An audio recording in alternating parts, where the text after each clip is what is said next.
It's that time of the year again. We're rounding the corner on summer and we're heading into fall here in September. And when you start talking about September in Bristol, everybody's focus turns to the Mum Festival. It's one of the biggest events in the All-Heart City. Hello everybody, I'm Mark Thomas and you found Uniquely Bristol. This is the show that looks at the small town values and the hidden gems of Bristol, Connecticut. It's brought to you every month on Nutmeg Television by the Bristol Development Authority, the BDA. So if we're talking about the Mum Festival, what is this? This is truly one of the hidden gems of Bristol. It's the Pine Lakes Challenge course, 7 acres where you can renew yourself and gain more confidence. But we'll get to that in a minute. The Mum Festival each September in Bristol gets a chance to renew the celebration of days gone by, where Mum was the word. Each year, Bristol falls in love with the Mum Festival. Since 1962, the Mum Festival is the highlight to the entrance to fall, and this year's Mum Festival has something for everyone to fall in love with. Well, almost as soon as last year's Mum Festival ended, the planning began, and it takes a lot of hands on deck to make the Bristol Mum Festival work. Two of those people that do a lot of the work are Mickey Goldwasser, co-chair of the Marketing Committee, and Maria Solis, the chair of the Entertainment. Welcome. Thank you. It seems like we were just doing this last year about the same time. Just like it was yesterday. Yep. We're here at Memorial Boulevard School, and you know, it's just about on us, and the planning has been going on for months. Let's talk a little bit because everybody wants to know what's new this year. Well, the interesting thing with Mum Festival is every year, while we have the traditional things, we're always trying to do something different. So some of the new things this year is we're going to actually have, on September 29th, we're actually going to do a gala. And the gala kind of goes back to an event that happened in the old Mum Festival, so 60s and 70s, yesteryears, where at the end of the festival they would gather everybody and they would do this big ball or gala. So we're bringing that back this year. It's going to be on September 29th, and it's going to be up at Chippeney. And the public's invited. We have Marty Q and his band, and so that's really one of the bigger things. We're adding, this year we're also adding we have a car show, but there's also going to be a motorcycle show with Harleys. So a lot of that stuff, we're always looking, how do we make it better and keep adding to. Well, one of the things I like, Maria talked to me last year about the Miss Mum pageant, and that was so much fun and had so much interest from the community. It's going again strong this year, isn't it? It sure is. In fact, it's scheduled for September 14th. Friday night at Chippens Hill Middle School. And yep, the applications are already coming in. Yeah. So we select 4 representatives that represent the Mum Festival throughout the year, actually, at different area events, not only at the Mum Festival, but area events like the Duck Race and the Rockwell Festival in the summer and the Bristol Carol Sing, etc. So they're busy. They're a busy group of girls, but it's nice. It's a nice event. What's kind of new to that, because again, we're always adding, is because it's Mum Festival really is for greater Bristol area, is we added some more towns this year. Right, we did. We're opening it up to surrounding towns, including Wolcott, Plymouth, Terryville, who am I missing? Burlington. So yep, the surrounding areas as well, just to kind of cast a wider net and to bring more families and more well, thousands more young ladies of people come to Bristol, and that's it's exactly. the effort. I play a very small part in the group that puts this on, and mainly near the end, but it's mainly Exchange Club members and very concerned and passionate people. How is the structure, and I mean, how does this come together? Because I watched it and you go, oh my gosh, so many moving parts. Mm-hmm. Well, you've got a lot of passionate people who really believe in what's, so the theme, fall in love with Bristol is, we've kind of fallen in love with Bristol throughout, and it's a group of volunteers. There are Bristol folks, there are folks from outside. So yes, the Exchange Club is kind of like the host group, if you will. It's produced and directed by the Exchange Club, but there are other volunteers that come into the mix that aren't as part of the Exchange Club, but it really is, it's a group of passionate people. And the thing that I would say is when you harness people's passion, you see amazing results. So when people come here and they see this whole festival, it is a year of work. Right. And so this is a group of people that are really dedicated into doing something good for Bristol. Yeah, and I think the passion is, people catch that. It's like it spreads throughout. And this year we had a lot more people wanting to, they came out and said, we want to be involved in this festival. Well, How that's can we the help? key to this, Yep. the volunteers that, I mean, from the Boy Scouts helping pick up the trash, and you never can get too many, can you? No, and you can't. And one of the most amazing things, and I joke about, is you have a lot of type A personalities. I mean, it's fair to say that. Sure. And what's cool is most Present company organizations, excluded, yes, most organizations would be thrilled to get one or two. Mum Festival's got a lot of people that they just roll up their sleeves, and they just really want to put on a great thing for the city of Bristol and the surrounding community. Let's get to the good stuff, Maria. Let's talk about the entertainment, because the variety is unbelievable. What are we going to hear this year? Yeah, I have to say that this year my main focus was, or our main focus, the committee, the Arts and Entertainment Committee, we really truly wanted to get a wide range of music genres represented for our live entertainment. So I think we've actually exceeded our own goals. Oh, good. I think, if you don't like something that we have on the agenda, then you just don't like music, basically. There's nothing like live music. I'm sorry. It's There pretty really popular. is, and there's not a lot of times around here that you can see so many varieties of acts. And we're talking quality. Okay, so Yeah. let me get to Friday night. I don't really have a favorite because everybody that's can't coming, say it anyway. I can't, but I wouldn't. But honestly, I can't wait to see everybody that's coming. But Friday night, I do have to say that I think one of our biggest and best finds this year is the Cole Morrison Band is the featured artist opening Friday night. This kid is 16 years old. He hails from Middletown, Connecticut, and he's an old soul. The music is he describes his music as indie rock, blues fusion, but it's really, he channels all the great guitarists like Eric Clapton, Stevie Ray Vaughan, John 16 Mayer, years old, Jimi wow. Hendrix. Wait to hear his voice. He writes his own music. He has music on Spotify and iTunes. And I'm telling people that come out to see this kid, because in a few years we're going to say, Cole Morrison played the Mum Festival. pretty That's cool. how big he's going to be. He's and fantastic. a regional guy. That's just terrific. Yeah, he plays all over. He plays at Black Eyed Sally's in Hartford. He plays clubs in West Hartford. He's 16, but he's getting around. He's got the resume of somebody much older. And then Friday night, also backed by popular demand, we have a really fun 70s and 80s classic rock band, Relic, who they're a great band. They're fun and engaging. They have a great vocalist, Alan Stone, who also hails from Bristol, and they're doing something really special during the fireworks display. So come out for the fireworks display. I can't give it away what they're doing, but it's going to be really fun. A really great tie into the fireworks. And so fireworks last year were on Thursday night. That's right. And one of the things we do, the festival actually it starts during the festival where we're saying we'd like to do that differently. Which is it's fresh in your mind. That's so smart. And so we heard, people were like, wow, it's a school night, so fireworks have been moved this year to Friday night. Perfect.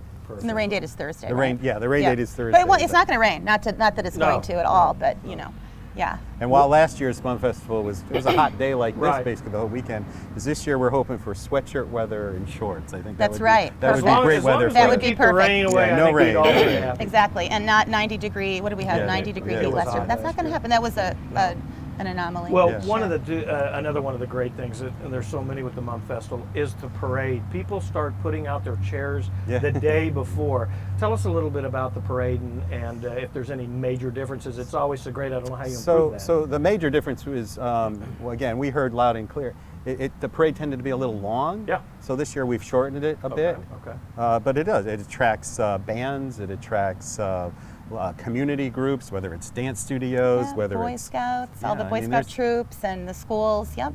You do that Macy's type Yeah, thing. too. before the parade, I'm one of the MCs. I'm very honored to do that. This will be, I guess, my 4th year doing it, and I do it with my friend Alan Stone. And just like the Macy's Thanksgiving Day parade, they do little musical events before, like as a kind of a pre-parade thing. We have some of that going on. So if you're looking for a really good spot, can't decide where you want to sit, come out to where the viewing stand is, and we're going to have some pre-parade musical entertainment. The moving parts on this, on a more serious note, is we have a lot of little kids. We've got some elderly people. We're always thinking about safety, and the time and thought goes into on months. Talk about some of the safety things that people can feel very good about coming here and bringing their family. Right, you're absolutely right. Not only do we want to make it a really fun and entertaining event, obviously that's the main draw, but a really core priority for us is making sure that we have a safe and secure environment, and a lot of planning and coordination go into that.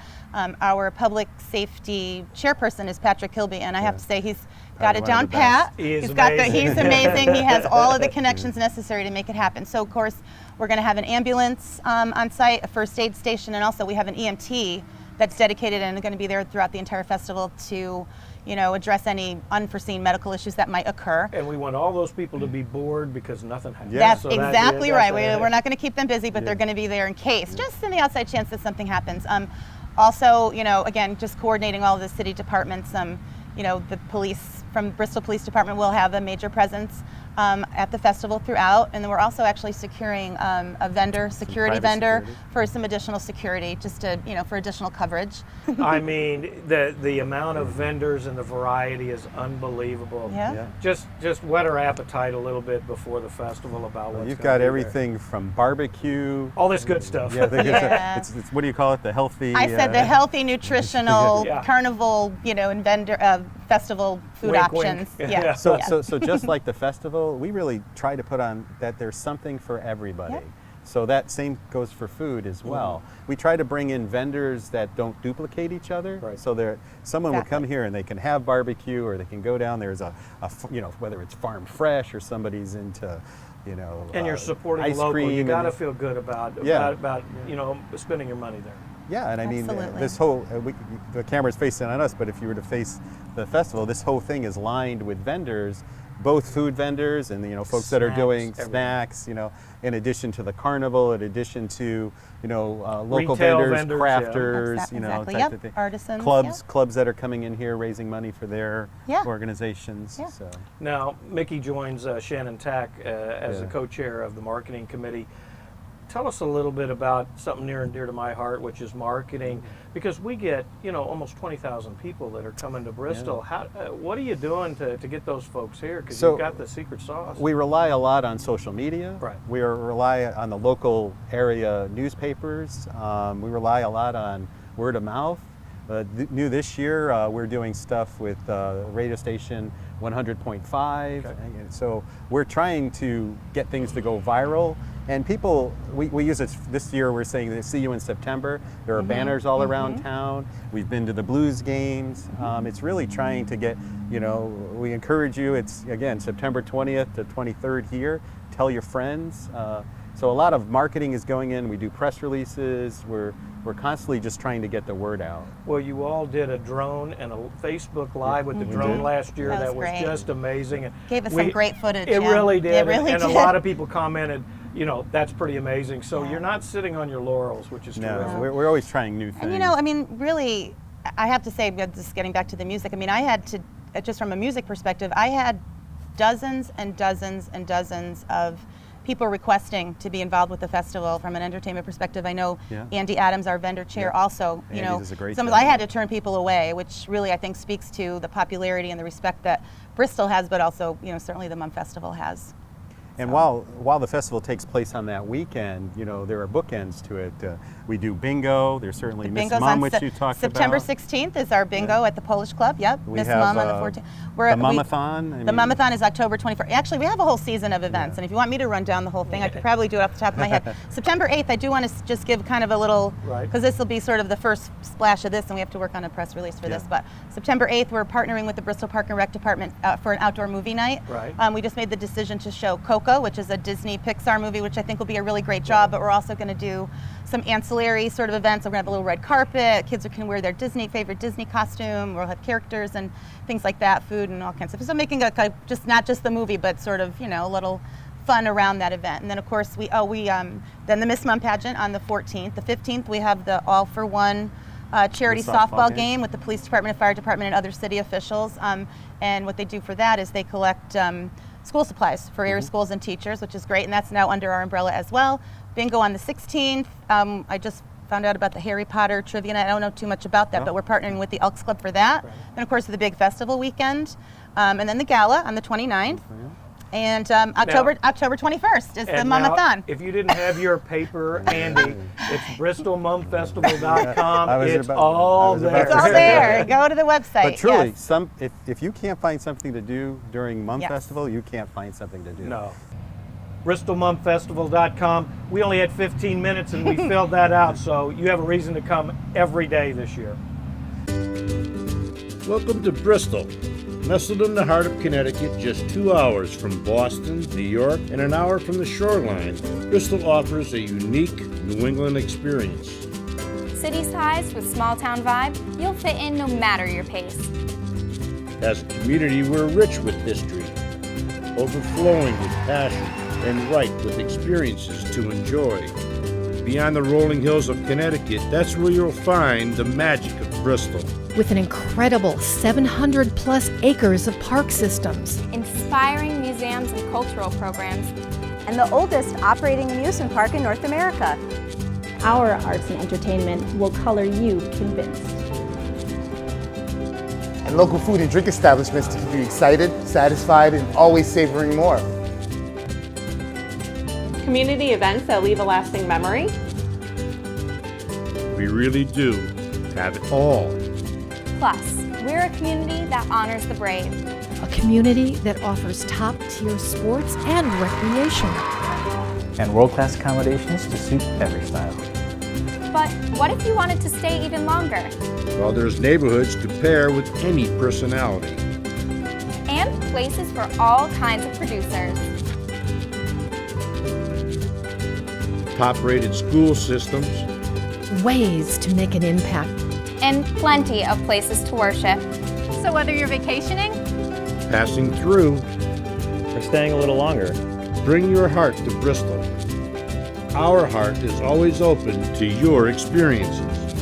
Bristol, Connecticut. All heart.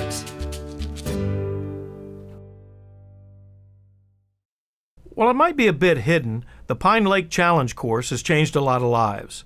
This course serves as a catalyst to fostering positive growth for groups of individuals or maybe teammates from schools, private agencies, and community organizations. The course consists of more than 45 different elements or stations constructed with a series of ropes, cables, and obstacles in a grove of trees. Eileen McNulty has been there since the beginning. Eileen, you're just going through your 29th year, hardly a short timer, so give us an overview of the Pine Lake rope course here. Well, the Pine Lake Challenge course was developed in the 1990s.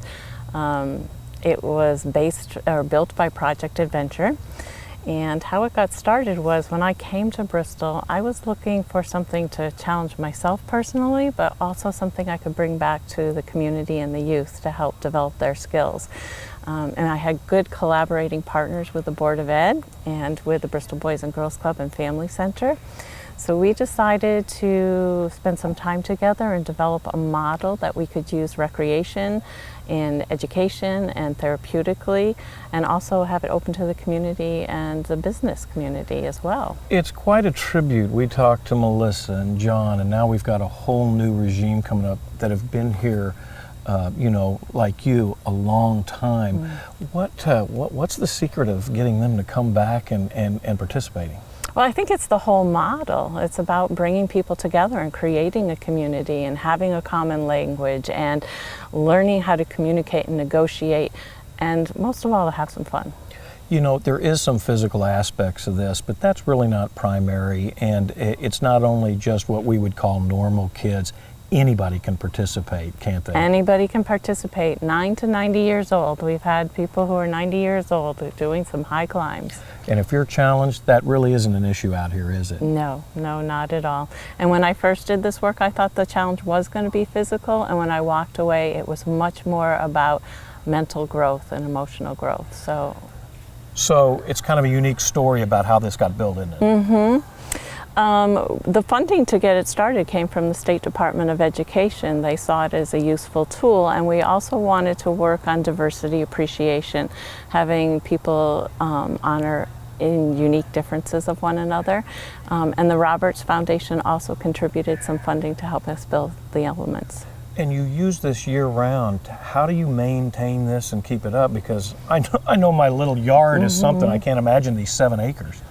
We have a wonderful staff here, and Don Gagliardi is a point person on maintaining the facility and making sure everything is safe, that we have regular inspections, that the equipment is checked every single time we're out here. So yeah, we have a good crew, and it's a teamwork. Everybody's responsible. Now, we've seen some of the more physical things, and you've got things in the air, you got things on the ground, but you actually do some kind of learning and testing, don't you? So we'll design different curriculums based on what our client wants. So we do have the lake out here, and we've been developing water testing that we do in samples, and the kids can learn more about water cycles. We also go to the other extreme, and we have a mock underground railroads day that we do out here in collaboration with the Queen Anne Nzinga Center. If you had a mission, because this is kind of a unique for the city, I mean, yeah, there's some money involved, there's a sliding scale, but you have kids, but also groups come out here for kind of team building, don't they? Correct, correct.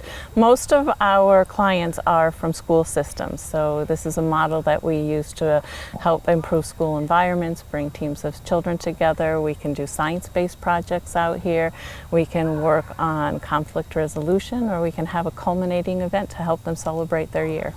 You also have had a lot of support from the community. When you go through here, you kind of see sponsorships, and that's got to make you feel really good, that the value to the community. Fabulous, fabulous. When you listen to the participants, you can tell there is no lack of enthusiasm. So I've been coming since I was 7, and it's been the highlight of my year every year.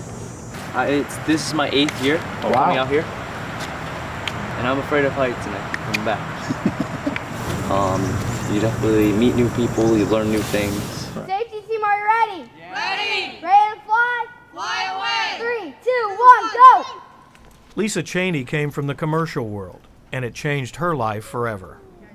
So Lisa, you used to be in the corporate world. That may seem like a lifetime ago since it was 20 years. How has that kind of prepared you for the role that you're doing here? Well, what's really interesting is what it gave me when I got into this industry is it gave me a lot of confidence to get up and talk in front of adults. So I was working with adult learners. Honestly though, this has given me more in terms of my personal growth as a trainer and as a teacher, because I learned, first of all, how to work well with kids, which means you joke a lot. You have a lot of fun. Actually get to laugh sometimes. Yes, you have a really good time, and with adults too. And I have had the experience where I've been working with an adult group, and somebody will always say to me, "You get paid to do this?" And the answer is, "Yeah, isn't this great?" So it was, at the time that I made the jump into this industry, it was difficult, but it was well worth it. You hit on something really key. There's a lot of rope courses. They all kind of have their personality, but personal growth is kind of the mantra for Pine Lakes, isn't it? Yes, absolutely. 2 things, personal growth, and we always say that the magic happens in the woods out here. Right. It's, give us an overview, because you've got a lot of things going on. It may look like competition, but it really isn't competition, but in the air and on the ground. Just give us an overview of what the course is all about. Okay, so when we have a group come out here, really our goal is to help them do 2 things. They want to be able to grow as a group. They want to figure out who they are in that group, and they want to figure out how can I function better and what is in my role in this group. So not only do we help them learn how to be a better community, we also help them learn things about themselves that they can take back to do with a group, or they can take it back into their life and do with other people. So there's a lot that's going on, and there's a lot that can be gained and learned from being out here. Now today we're seeing younger kids, high school kids, and they're doing a lot of strenuous things, but you do a lot of just basic learning, don't you? Absolutely, yeah. The kids, when they come out here, we are very educationally focused. We like to marry what we do to Common Core. So when they're coming out, they're not just learning about, how to play in the trees and how to climb, they're also learning what's going on in the lake. And we did on Monday, with the group that we have this week, they learned about water quality, they learned about the importance of water, and that's going to be a big issue for this generation coming up. When you talk about these kids, you really have all types, don't you? I mean, they're just kids. Yeah, yep. And it doesn't matter young or old, and really, I think you were telling me you've seen the most, because some kids have different disabilities and they've overcome them. Absolutely. A story I have for you, we had a girl come out, 7th grader, and this is one of the things I love about my job, is what I see people do that makes me a better person, because they push themselves, and it makes me say, I have to push myself. She had 2 prosthetic legs beneath the knee. And when we started the game, she took them off. Wow. And to play the game, she climbed by taking them off and walking on her stumps, going up the tree. And then she decided not to traverse because that would have been too painful. But the point is, she did way more than anyone else I'd ever seen. So that was phenomenal. And the fact that she was cool with what she was doing. She didn't care. Her attitude was, I want to do this, and this is how I have to do it. So, as amazing that is for her, that had to say reams about the people that watched this. Oh, absolutely. Yeah, how could you watch that and walk away and not be changed because you saw somebody really rise to the occasion? What are some of the things, because adults learn differently than kids, and you have both types of groups there. How do you manage that? It's a really good question. So adult learners, what I like about working with adults is that they have that wealth of experience, and they're really willing to bring that to the table. So we have these really rich debriefs after we do an activity. The difference between adults and kids is that experience. What the kids have going for them is the magic's still there. So they want to play when they come out, and it's a lot of fun. So I have fun, they have fun, and it's a great time. And the thing is, and what we have to constantly point out to them, is even though they're having fun, they're learning. And for a lot of kids, that's like, they don't think the two go together, and they do. So that's really cool. And with adults, it's getting them back to being that kid so that they can learn and have fun too. It's got to be amazing for you too, because we've seen some of the facilitators, instructors, that you saw them coming up when they were kids of this age. Yes. Yeah, you heard about. Yeah. Yep. Okay. Melissa and right. I did. And what was really nice for me is that Cassie, who you talked to, she was telling me that she remembered me as her facilitator when she was 9 years old, and she said, I came here because I loved having you as my facilitator. So that was really cool to hear that. That's worth more than the paycheck, well, isn't it? Yeah, because it says to me I'm making a difference in somebody's life. And to me, that's really why we're here. We want to make a difference. We want to make it better. So she liked it so much she kept coming back, and then she ended up actually becoming a facilitator. So that's really cool to see that that will happen. What are some of the changes that you've seen through the years, and look into your crystal ball and say, okay, it may look like this in the future? In the future, wow. Okay, so what I'd like personally is I would really like to see schools adopt the experiential model more in the classroom. They are going in that direction. I'd like to see them really not only adopt it in the classroom but come out here, because just being in the woods and being out in nature, they're now finding, is so important, and it's something that we've gotten so far away from that we need to get back to it. So for me, that's what I'm seeing down the road, is that we're really partnered more with schools and that we actually are part of their curriculum and they're coming out here on a regular basis. The setting couldn't be more amazing, because we're out here, and I've spent most of my life out in the woods. I would never know I'm in the middle of Bristol. Yeah, right? We were looking at mushrooms and everything else. For a lot of these kids, I mean, this has got to be like Mars. It's a brand new world. Yes, for a lot of them it is. And, you know, they still call the ground the floor because they're not used to being outside. And to me, that's sad, but I'm also glad they're here because they're getting that experience. And I can tell you that the kids that come out here, when they come out on a field learning experience or a field trip, what we always hear when they're leaving, one kid will say, this is the best field trip ever, always. Because they're not, you know, they didn't realize it could be so much fun to be out in nature. So, because nobody really showed them how this works, so. So that's it. It is going to be a fantastic September in Bristol. We can't wait. We appreciate you joining us each month, and we'd really like to know what you think. Our email address is marketing@bristolct.gov. We're on social media on Facebook, Twitter, Instagram, and LinkedIn. If you want to know more about Bristol, go to bristolallheart.com. Until next month, we'll see you then.